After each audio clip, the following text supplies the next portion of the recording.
Uno podría decir, pues qué programa tan visible el de esta noche, ¿no? Porque hemos comenzado hablando con Toño Orjega, quien, como ustedes se han enterado, pues tiene este emprendimiento, ha publicado este libro llamado Mujeres Batalla. Hemos estado hablando hace un rato acerca de cómo los hombres es importante que desarrollemos también nuestro lado femenino, y continuamos con esta entrevista con Adrián del Águila, que es conocido por muchos de ustedes como vocalista de la banda de metal Masacre. Uno podría decir, qué contradicciones, ¿no? O quizás no. ¿Cómo lo ves tú, Adrián? ¿Qué te pareció la entrevista que hemos tenido hace un ratito? Buena, muy buena. Gracias por la invitación, no, primero, gracias a Radio Nacional.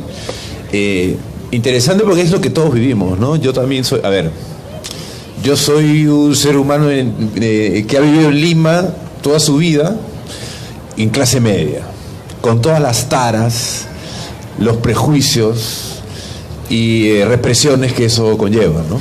Y uno es el machismo, uno de tantos, ¿no? Y el machismo que aún sigue fuerte, grande y poderoso, ¿no? O sea, como decía el hombre hace un rato, ¿no? Claro, decía Pablo Herrero, era una niña, ¿no? Ajá. Y eso desnuda todos nuestros prejuicios que están ahí. Son cadenas profundas que nos han venido desde la cuna, pues, ¿no?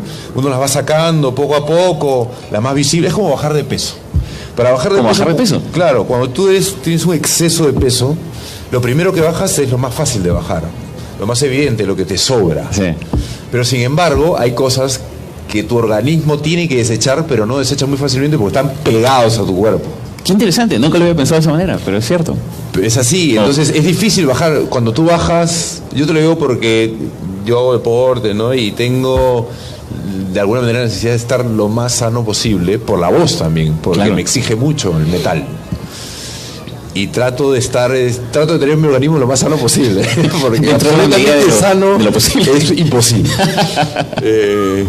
Y el tema y las experiencias que tuve con este tema de qué comer, qué no comer, me lleva a esta analogía. Claro. Uno siempre está, cambiando, pues perfeccionándose, ¿no? Es importante también las ideas, uno darles vuelta, ¿no?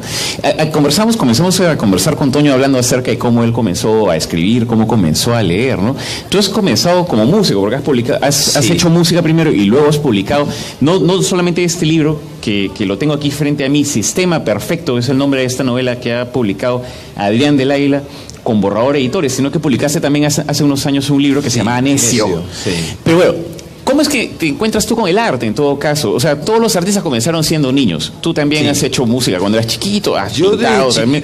Claro, yo desde chiquito, lo único claro que tuve en mi vida es que quería tocar guitarra, por ejemplo. ¿Sí? La primera vez que escuché una guitarra eléctrica sonando con distorsión, ese sonido era yo. ¿Y eso era alguna canción, algún músico? No, ¿qué cosa era? No me acuerdo qué fue, me acuerdo que fue el sonido, ¿no? O sea, el rock, digamos, ¿no? El rock, yo no sería músico si hubiese vivido hasta la primera parte del siglo XX, no creo que haya sido músico. Porque te gustó el sonido de la guitarra eléctrica. Sí. Y la fuerza y la violencia con que se toca una batería, ¿no? Todo lo que sea golpe. Claro. O sea, digamos, desde el colegio tú ya escuchabas heavy metal, música pesada, ¿sí? Yo empecé escuchando Beatles. Los Beatles. Sí. Y el metal lo escuchaba yo cuando escuché por primera vez Call of Cthulhu, que es una canción que está en un disco de Metallica en el 83, pero yo lo escuchaba en el 87 o 88. Claro. Hablando de los Beatles, quiero hacer un paréntesis para decir que se están cumpliendo en estos días, ¿no? 50 años de la publicación de este doble álbum, que se llama sencillamente The Beatles y que ha sido conocido luego como el álbum blanco de los Beatles. Claro, ¿no? Ese disco a mí me marcó absolutamente, porque era la libertad absoluta en la creación. O sea, ni eras pop, ni eras absolutamente under, no, eras lo que tenías que ser. Muy ecléctico ese libro, es una genialidad completa, con altibajos. Revolution 9, Yo la pieza experimental de los Beatles. Me encerraba, y eso sí es parte de la enfermedad de cada uno, ¿no? Me encerraba de chibolo en mi cuarto, apagaba la luz y ponía Revolution 9. No sé si los oyentes han escuchado este tema, lo pueden en todo caso encontrar en YouTube o en Spotify, que es un tema experimental, que creo que es el penúltimo tema del segundo disco. Ahí termina el álbum blanco, ¿no? Y por supuesto es memorable porque es una pieza experimental, claro, que tiene que ver un poco con la influencia, al menos hasta donde entiendo, de la aparición de Yoko Ono como personaje gravitante. Para mí era terrorífico, ¿no? Escuchabas una voz, cosas al revés. Sí. Es bien loco. Sí, incluso en alguna época yo escuché de en algún programa, en algún reportaje televisivo donde se hablaba acerca de cómo determinadas canciones tenían contenido satánico, que era algo se hablaba mucho en una época y se ponía como ejemplo precisamente Revolution 9 de The Beatles, ¿no? Claro, lo ponías al revés y sonaba algo raro. Bueno, pero ya eso es más marketing que lo que Oh, yo también lo creo. Pero yo de chibolo odiaba los libros. ¿Ah, sí? Sí. Tenía un rollo, no sé exactamente por qué, ¿ya? Pero para mí la matemática era todo. Porque yo sí era bueno en matemáticas, en química, en física, ¿no? Y tenía una versión visceral a los libros. O sea, yo creo que al final tiene que ver mucho con una flojera que ya ha desaparecido en mí. Pero, o bueno, no desapareció del todo, pero sí tenía una versión bien fuerte. Claro, pero es interesante que lo digas, porque yo creo que si le preguntas a la mayoría de chicos en los colegios, ¿por qué no lees? La palabra flojera va a aparecer por ahí, ¿no? Inmediatamente. Para mí era más fácil, o sea, hacer esto, bueno, que estoy haciendo, abrir un libro y ver un taco de 500 páginas, era una barrera para mí. Claro. O de 200, ¿no? Era una barrera. No podía con eso, simplemente me iba a jugar pelota. O tocaba las latas o hacía mis tareas de matemática, ¿no? Prefería eso. Yo a la literatura, leer, o sea, pero sin embargo escribía canciones. O sea, no canciones, sino escribía letras para mis canciones de chibolo, de los 12, 13 años, ¿no? O sea, has comenzado a componer desde bastante joven, desde de chiquillo, sí. Qué interesante. Estamos nosotros desde la primera feria del libro Surcolé, se lo recuerdo para nuestros oyentes, estamos en vivo transmitiendo este programa Entre Libros, haciendo este gran esfuerzo de Radio Nacional, transmitiendo en vivo desde el Parque de la Amistad. Estamos bajo el Arco Morisco y conversando, pues, como ya se han enterado ustedes, con Adrián del Águila, quien ha publicado este libro, esta segunda novela suya llamada Sistema Perfecto. Entonces, bueno, conversando con Adrián, que me parece muy interesante que tú comiences diciéndole tenía aversión a los libros, me parecían aburridos los libros, y resulta que estás acá para hablar de tu segundo libro. Ni siquiera me parecían aburridos, simplemente los odiaba. Ni siquiera los sabría. Había algo ahí que todavía no logro descifrar, entender, pero la flojera tiene que ver. Seguro, claro. Seguro. ¿Y cómo cambió eso? No lo sé. A ver, yo leí 100 años de soledad. Ajá, cuando tenía 14 o 15 años. Y me deslumbré. Dije, Dios mío, existe esta vaina y ¿por qué le tenía tanta aversión? ¿No? Desde la primera línea.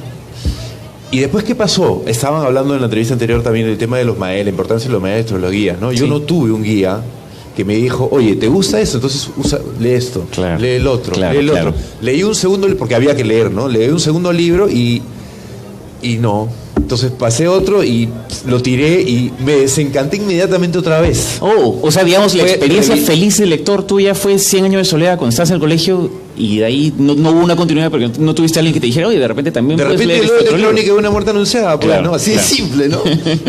Pero no, había que leer El sí de las niñas, había que leer La vorágine. Y yo a la tercera hoja los tiraba, ¿no? Porque no era comparable, pues. De ninguna manera. Es imposible comparar eso que yo había leído, que después lo he releído después de hace mucho tiempo y sigue teniendo fuerza, ¿no? Que es la historia, pues, ¿no? De empezar con la historia frente al pelotón de fusilamiento, ¿no? O sea, muchos años después, frente al pelotón de fusilamiento, el coronel Aureliano Buendía habría de recordar su padre lo llevó al hielo, ¿no? Aquella tarde remota en que su padre lo llevó a conocer el hielo. Ya, pues, gran comienzo. Claro. Y después te mete, y yo tenía pues 14, 15 años y odiaba una cosa y de repente la amaba, ¿no? O sea, con pasión absoluta, ¿no? Y de repente la volví a odiar otra vez, ¿no? De repente eso me lleva, eso dice mucho de mi lado metalero también, ¿no? Después retomando, yo no sé ya en qué momento, por ahí leí mucho, o sea, estaba en la universidad, yo soy ingeniero de sistemas, ya que es lo que me permite, es lo que hace que mi vida pueda llevar frijol a la olla, en realidad, ¿no? Me imagino. De otro lado es más difícil. Claro, pero como todas las personas que hacen arte en este país, claro, creo, más o menos, ¿eh? Pero eso tiene su lado genial. Porque no te vende. Te das libertad creativa, ¿no? Absolutamente. Claro. Tu honestidad no se discute. Es verdad, pues eso lo han señalado también varias personas que se dedican al arte, ¿no? O sea, si tienes un trabajo crematístico, digamos, un trabajo que es para tu mantenimiento, entonces en tu arte puedes volcar. Eres libre, absolutamente. Claro. El problema, claro, es que el trabajo te consume, y acá viene el tema del libro también, ¿no? Te consume, el día a día te consume, que llegas sin fuerzas, tienes que sacar fuerzas de flaqueza a veces, ¿no? Entonces uno. Está bien, da todo lo que puede dar, pero sabes que puedes dar más. Claro. Pero tienes que pues, ir a las 9 de la mañana hasta las 6, 7 de la noche, 2 horas de levantarte antes, 2 horas después llegar comiéndote todo el tráfico y llegas pues, con la cabeza, ¿no? Revuelta y puteando, ¿no? Y Pasa. Y bueno, es lo que es, ¿no? Los escritores y los artistas necesitan tiempo, pues, Sí. para poder hacer sus cosas, ¿no? Sin tiempo te salen cosas, pero te sale cualquier cosa. Claro, dedicación. Claro, hay que meter y es pasional, pues, ¿no? Es una tarea importante para uno, ¿no? O sea, uno refleja sus necesidades ahí, no puedes... No hay muchos casos de músicos en nuestro país, se me ocurre, de repente estoy diciendo algo que no se ajusta enteramente a la verdad, pero el tuyo es uno de los casos que se me ocurren de alguien que exitosamente haya conjugado dos vertientes, o sea, exitosamente música, como cantante tú, no solamente de Masacre, sino de algunos otros proyectos que tienes, sino también como escritor, porque este es un segundo libro. Y puede que haya músicos que hayan publicado un primer libro, pero un segundo libro, y estamos hablando de otra cosa, ¿no? Hay una tenacidad también, ¿no? Pero sí, a ver... Yo dentro del ambiente de metal hay mucho metalero poeta. No claro. mucho, hay metaleros poetas. Es verdad. Y under, ¿no? Y justo estábamos ahí viendo la posibilidad, yo no soy poeta, ni mucho menos, pero justo estábamos viendo la posibilidad de juntar metaleros poetas que tengan o no tengan banda, pero que tienen su rollo, y hacer una especie de antología, ¿no? Estaría bacán. Metaleros escribiendo metal. Se podría musicalizar también poemas, ¿no? Con metal, se puede sería hacer interesante. un montón de cosas, Claro. pero también hay que romper una serie de prejuicios, ¿no? Taras de cada uno, ¿no? Ahí estamos empujando eso también, pero sí hay. Lo que pasa es que hay bastante gente que escribe en realidad, pero a publicar ya es un tema más de hay un empuje, ciertas cosas, hay que encontrar la editora, hay que estar atrás, hay que soportar muchas cosas también, ¿no? Y bueno. ¿De qué va Sistema Perfecto? ¿Y por qué se llama Sistema Perfecto este libro, Adrián? Bueno, el título es una cacha. Porque no es un sistema perfecto de Porque ninguna no es, manera. obviamente, ¿no? Cualquier O sea, metalero que hable de sistema, yo ya sé que está hablando que es de algo que es en contra del sistema. Sí, ¿Es correcto? sí. Tiene que ver con el libro anterior, pero a ver, mi rollo es la absoluta enajenación del hombre de hoy. O sea, si bien la pobreza es un problema, si bien las distancias sociales son un problema, hay otro problema que es particular de la clase media y de las clases altas también, que es la entrega absoluta al sistema, sin miramientos, que es un rollo que, bueno, ya se habló del siglo XIX esto, ¿no? Pero que cada vez es más potente, cada vez es más fuerte, y hay una serie de valores. La productividad, tienes que trabajar y romperte el lomo, no importa cómo, no importa qué hagas, pero si ganas plata estás bien. Tienes que ser ingeniero, no vale ser músico, etcétera, ¿no? Hay una serie de prejuicios, valores que son que están cada vez más presentes. O sea, yo siento, porque lo he vivido así, que si bien yo era chibolo en los 80s y había mucho prejuicio yo decía, quiero ser músico, entonces quiero ser fumón. Por supuesto. Por No, yo supuesto, creo que obvio. algún padre te lo diría incluso ahora también, ¿no? Desgraciadamente. Pero ahora te lo dicen, o sea, mis amigos de promoción le dicen eso a sus hijos. Claro. O sea, eso ya es peor, ¿no? Claro. Bueno, repiten lo que escucharon de sus padres, ¿no? Claro, se Evidentemente. reproducen los problemas del sistema, ¿no? Claro. Bueno, y entonces... Este libro, sí. el libro anterior que escribí que se llama Necio, y lo traigo a colación porque tienen que ver, más allá de que no se tenga la necesidad de leerse en continuidad, ¿no? No es una secuela. Pero el libro anterior es la historia de un pata que renuncia a todo eso y no va a renunciar y no va a regresar así se muera de hambre. De ahí Necio. O sea, de ahí saqué la palabra. Que es una novela Más por el lado testarudo, ¿no? Claro. Y pasa una serie de cosas y se ve cómo todo el sistema a su alrededor lo tilda de imbécil por haber renunciado, no por seguir sus sueños, sino porque ni siquiera tiene claro cuáles son sus sueños porque está tan abrumado con toda la olla de presión que significa el sistema. Entonces revienta nada más y sale. Esa es la historia del que renuncia. Esta es la historia de los que no renuncian. Los que están ahí en la oficina, en el día a día, creyendo que son felices, pero no lo son. Entonces ahí se teje una historia y utilizo a Nietzsche, particularmente a Nietzsche, para interpelarlo, ¿no? Qué interesante. Friedrich Nietzsche, pues uno de los filósofos más, el filósofo con martillo, como él mismo se llamaba, ¿no? Claro. Uno de los tipos más duros, de ideas más severas, en fin, una personalidad alemán, pues tenía que ser Nietzsche, ¿no? Sí, Claro. sí, duro con los alemanes en su tiempo, además, por eso es que a él no le hubiera extrañado, justo yo conversaba con un amigo, a él no le hubiera extrañado el nazismo, ¿no? Porque Claro. él decía de su pueblo alemán de final del siglo XIX que eran unos estúpidos. Claro, Nietzsche decía, el hombre es algo que debe ser superado, ¿no? Y Claro. luego muchas de sus ideas fueron recogidas por grupos ultra. Y hay de todo, ¿no? Claro. Hay de todo. Pero insisto en el punto de Nietzsche porque es muy fácil atender a Marx y interpelar el hoy, ¿no? O a la escuela marxista general, ¿no? Me parece más interesante aún porque me parece a mí más potente Nietzsche sobre el tema de la voluntad. Qué interesante, ¿no? O sea, de alguna manera estos personajes que están atrapados dentro de este sistema perfecto, entre comillas, son interpelados por las ideas de este filósofo a través de, bueno, a través de tu obra. A través de una manera de monografía, ¿no? A través de un personaje que se llama Mateo, que es el recién nacido, ¿no? Y a la manera romántica del hombre nuevo, pero no el hombre nuevo utilizado por el comunismo, sino el hombre nuevo utilizado por Nietzsche, que ella es una libertad que yo me he tomado, obviamente, ¿no? Que es es eso, ¿no? Sí, léelo.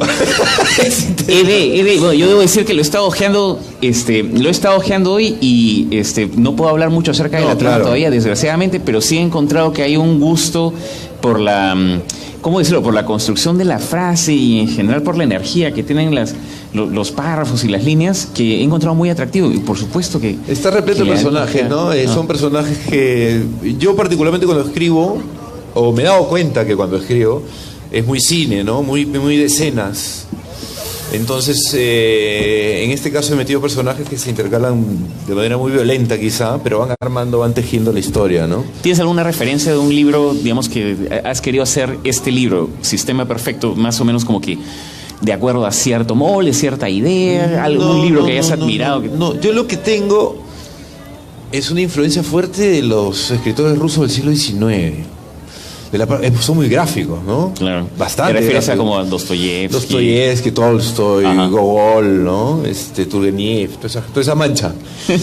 Y tuve la ocasión de estar en Rusia por el Mundial y entendí muchas cosas de esos autores porque también estuve por San Petersburgo y es una cosa bien loca estar en el sitio donde escribieron. Claro, porque has experimentado el temperamento también, me imagino, ¿no? Las ideas en parte tienen que ver con la manera como la gente vive. Claro. Existe. No lo dudo. Oye, existe. Adrián, se acabó el tiempo. El programa tiene que terminar. Nosotros podríamos seguir hablando acerca de eso. Yo debo felicitar, en fin, el que hayas publicado el libro. Voy a leerlo y voy a dar mi opinión también aquí a través del programa y me encantaría seguir conversando contigo acerca de él. Claro, cuando quieras, encantado. Pero saludo, al igual que en el caso de Toño, ¿no? La manera como su historia con personal se entremezcla con este campo nuevo que él había descubierto. Saludo de la misma forma como mezclas tú ambas facetas con tanta naturalidad, la faceta de músico en la cual tan exitosamente te mueves y también la faceta de escritor. Adrián. Bueno, gracias por la buena. Bueno, y es una necesidad al final que sale, ¿no? En mi caso sale a los 30 y pico años, ¿no? Después de haber estado ser parte de este sistema perfecto. Pero como lo sabemos por los muchos invitados que hemos tenido ya en el programa, en verdad uno puede comenzar a escribir a cualquier edad. Claro. Felicitaciones por eso, mucha suerte con el libro, Adrián. Gracias. Mucha suerte y muchos éxitos y muchas gracias también a la Municipalidad de Surco que tan gentilmente, tan generosamente ha acogido esta emisión de Entre Libros que ha llegado a todos ustedes. Muchas gracias. Nos escucharemos pues entonces el próximo sábado a las 8 de la noche, que seguiremos conversando sobre ideas, sobre libros, sobre escritura, sobre mundos nuevos, ideas nuevas, vidas nuevas. Hasta el próximo sábado. Chao.